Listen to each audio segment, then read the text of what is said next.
Alright, folks, welcome to Dead by Daylight. Death is not an escape.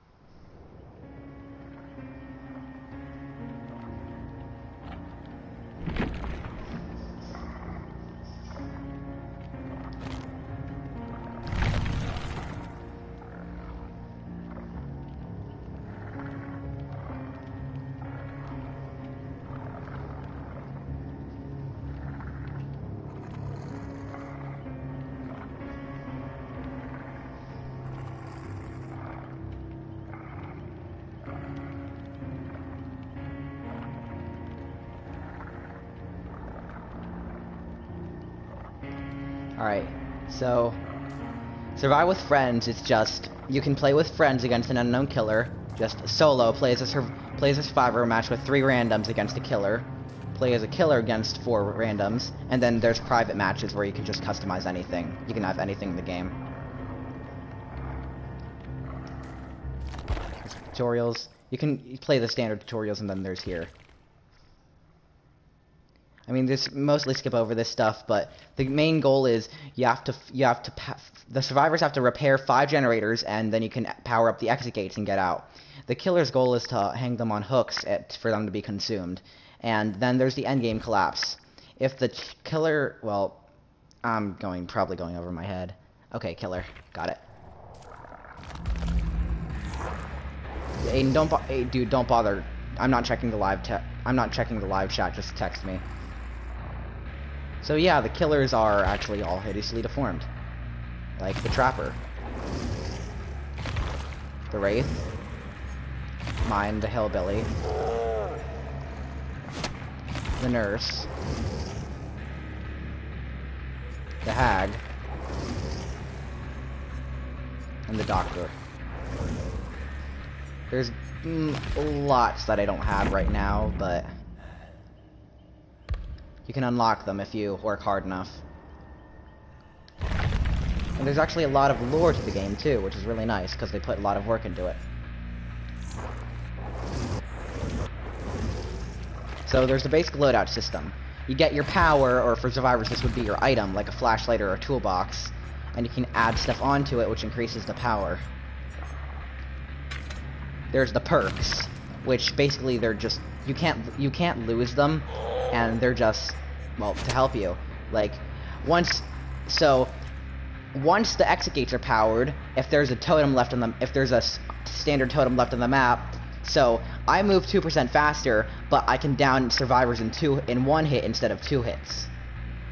Then there's when a survivor repairs a generator, I can see the auras of I can see them around. I can see the people who completed the generator for 5 seconds. I recover from stun 50% faster, and in the basement I get a bunch of boosts. And they can influence which map you go to, or there's very special ones. Just text me, are you still there?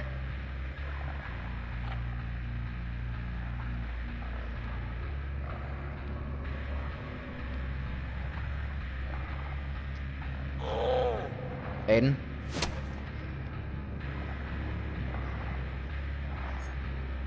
Well, even then, there's very special ones. The killers just have the standard stuff, but they can also... All survivors start the trial separated, which is actually pretty bad, because then you'll have to split up to find them.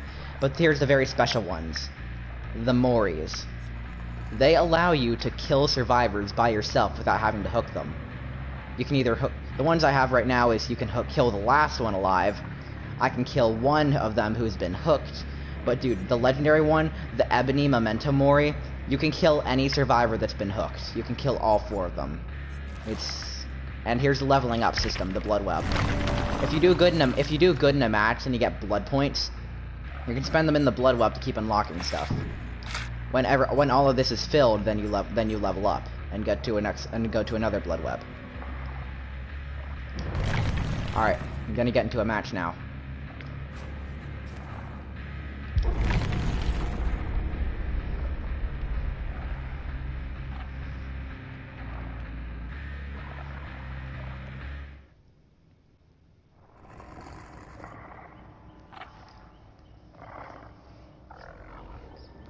Alright, so this is the lobby system. I just have to wait for survivors. And also, they don't know. Here we go. And also, since I'm stalking them, I know which characters they are, and their perks are specific, and there are perks specified to specific characters. But they don't know which one I am, because each killer has a special power, which you have to tailor your playstyle to.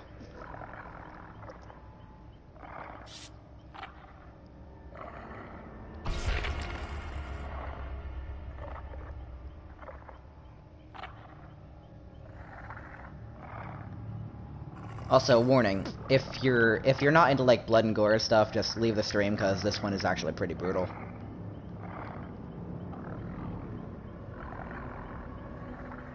Are you okay with that kind of stuff? Cause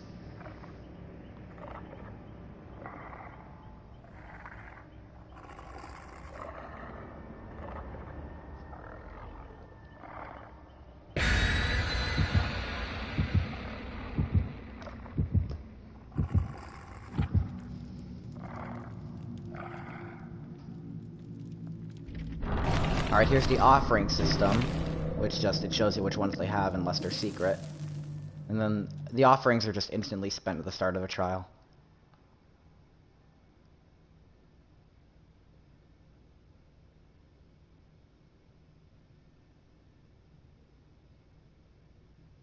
Yeah, you can do pretty much anything to earn blood points, like chase survivors, hit them, you can damage generators to make them slowly lose their progress unless they're completed. And also, the killer is a lot more sensitive than the survivors, because when the survivors run, then it leaves scratch marks that the killers can follow. Also, survivors, also, the killer can see every one of the generators that hasn't been completed, and when they're all completed, the survivors only see the locations of the exit gates for a short time. The killers can always see them. And the killers themselves can open the exit gates to trigger the end game. In the end game, a 3-minute timer starts, and if the survivors don't get out of the trial by the 3 minutes, they're instantly killed, and it counts as sacrifices for me. It was added because people just kept camping the exit gates to prolong the game to just torture killers.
Okay, then.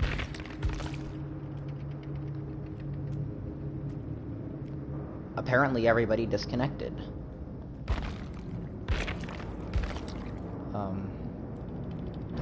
Alright.